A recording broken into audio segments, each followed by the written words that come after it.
ప్రస్తుతం ప్రపంచం మొత్తం ఒక దేశం వైపు షాకింగ్గా చూస్తోంది. అదే చైనా. ఎందుకంటే వాళ్ళు ఏకంగా 50 న్యూక్లియర్ రియాక్టర్లను ఒకేసారి కడుతూ ఉన్నారు. అసలు ఇది మామూలు విషయం కాదు.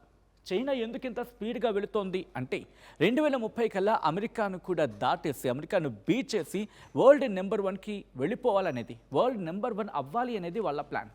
సరే, వాళ్ళు బాగుపడితే మనకేంటి అని అనుకోవచ్చు, వాళ్ళు బాగుపడితే మనకేంటి అవ్వచ్చు అని కూడా అనుకోవచ్చు. కానీ ఇక్కడే అసలు చిక్కొచ్చి పడిందండి. ఒకవైపు అరుణాచల్ ప్రదేశ్ మాదే అని చెప్పి మనతో గొడవ పడుతూ ఉంది చైనా.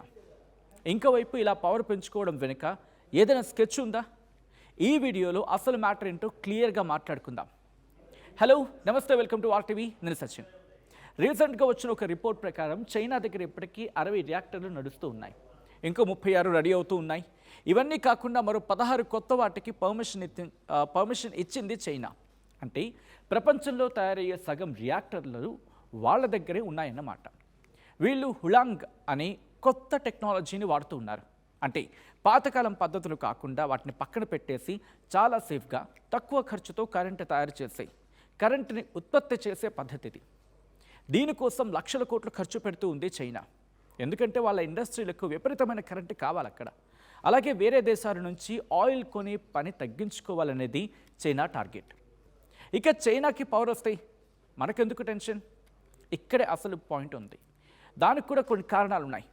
రేపొద్దున చైనా యుద్ధం లాంటిది కనుక వస్తే, అంటే వాళ్ళకి ఏదైనా యుద్ధం లాంటిది వస్తే చైనాకి ఆయిల్ ట్యాంకర్లు రాకపోయినా పర్వాలేదు, వాళ్ళ దగ్గర ఉన్న న్యూక్లియర్ పవర్తో దేశాన్ని నడిపించగలరు.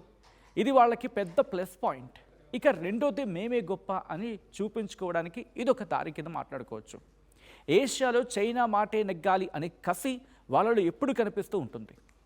ఇక మూడోది, కరెంటు కోసం రియాక్టర్లు కట్టిన ఆ నాలెడ్జ్ ఎక్కడో చోట అణుబాంబుల తయారీకి కూడా ఉపయోగపడుతుంది అని చెప్పి చైనా భావన.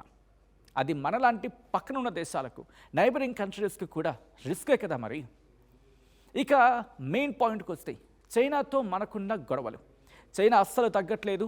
అరుణాచల్ ప్రదేశ్ ఇండియాది కాదు, తమదే అంటోంది చైనా. అక్కడ ఊర్ల పేర్లు కూడా చైనా భాషలోకి మార్చే ప్రయత్నం చేస్తూ ఉంది. దీనిపై భారత ప్రభుత్వం రియాక్ట్ అవుతూ ఉంది. ఇన్ఫ్యాక్ట్ కొంతమంది అయితే రియాక్ట్ కావట్లేదు అంటున్నారు. బట్ మన ఎక్స్టర్నల్ అఫైర్స్ మాత్రం ఎప్పుడైనా చైనా ఇటువంటి కుతంత్రాలకు పడుతుంటే వెంటనే తమదైన స్టైల్లో వాళ్ళు రియాక్ట్ అవ్వడం జరుగుతూ ఉంది. అయితే ఇక్కడికి ఇంట్రెస్టింగ్ అంశం ఏంటంటే, బోర్డర్లో మాత్రం పనులు చాలా స్పీడ్గా జరుగుతూ ఉన్నాయి. కొత్త రోడ్లు, టన్నెల్స్ కడుతూ చైనాకు ఏమాత్రం ఛాన్స్ ఇవ్వకుండా ఇండియన్ ఆర్మీ అలర్ట్గా ఉంటుంది అక్కడ. ఇక మరోవైపు బ్రహ్మపుత్ర నదిపై చైనా పెద్ద పెద్ద డ్యామ్లు కట్టేస్తోంది. ఇది అస్సాం, అరుణాచల్ ప్రదేశ్లపై ప్రభావం చూపిస్తుంది. ఎందుకంటే వాళ్ళు ఎప్పుడైనా నీళ్లు ఆపేస్తే ఈ రెండు రాష్ట్రాల్లో నీటి కొరత ఏర్పడుతుంది. దీంతోపాటు శ్రీలంక, పాకిస్తాన్లలో కూడా పోర్టులు కట్టి ఇండియాకు ఇబ్బంది పెట్టాలని చూస్తూ ఉంది ఇటు చైనా. దాంట్లో భాగమే CPEC, China Pakistan economic corridor. Of course ఇప్పటికే బెలూచిస్తాన్ అక్కడ అడ్డుపడుతూ ఉంది, పెద్ద ఎత్తున పోరాటం చేస్తుంది కాబట్టి కాస్త హోల్డ్లో కనిపిస్తున్నమాట. ఇంకో పక్క అమెరికా దిగింది కాబట్టి కాస్త అక్కడ ఆ సందిగ్ధత కొనసాగుతూ ఉన్నప్పటికీ కూడా పాకిస్తాన్ కాస్త సపోర్ట్ ఇవ్వడంతో చైనా పాకిస్తాన్ ఎకనామిక్ కారిడార్ని సిద్ధం చేసుకుంటోంది చైనా. అది కనుక అయితే చైనా కలిసి వచ్చే అంశాన్ని మాట్లాడుకున్నప్పటికీ అది అవుతుందా, అదే ఇలా అమెరికా చేస్తుందా, ఇవన్నీ కూడా మాట్లాడుకుంటున్న సందర్భం. అయితే చైనా అంత స్పీడ్గా వెళుతూ ఉంటే ఇండియా కూడా పవర్ పెంచుకోవాల్సిన అవసరం ఉంది కదా. మన దేశంలో కూడా కొత్త రియాక్టర్లు కడుతూ ఉన్నాం.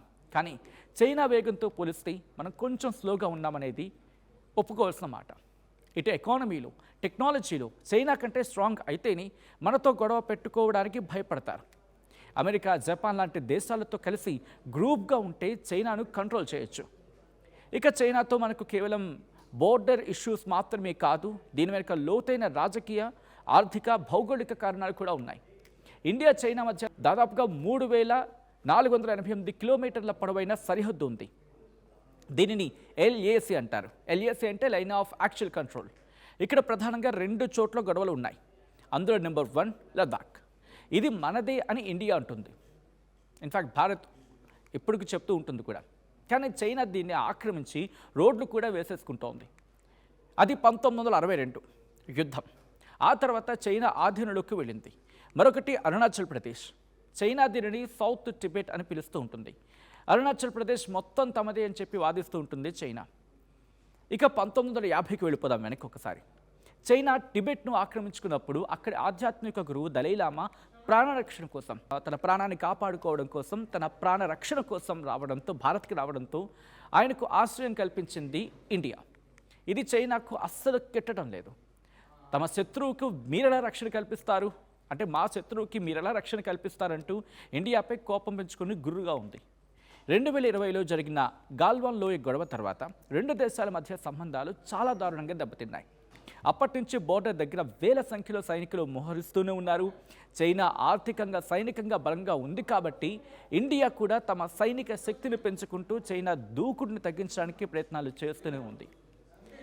సో చూశారుగా, చైనా చేస్తున్న ఈ పని వెనుక కేవలం కరెంటు మాత్రమే కాదు, ఒక పెద్ద పొలిటికల్ గేమ్ కూడా ఉంది.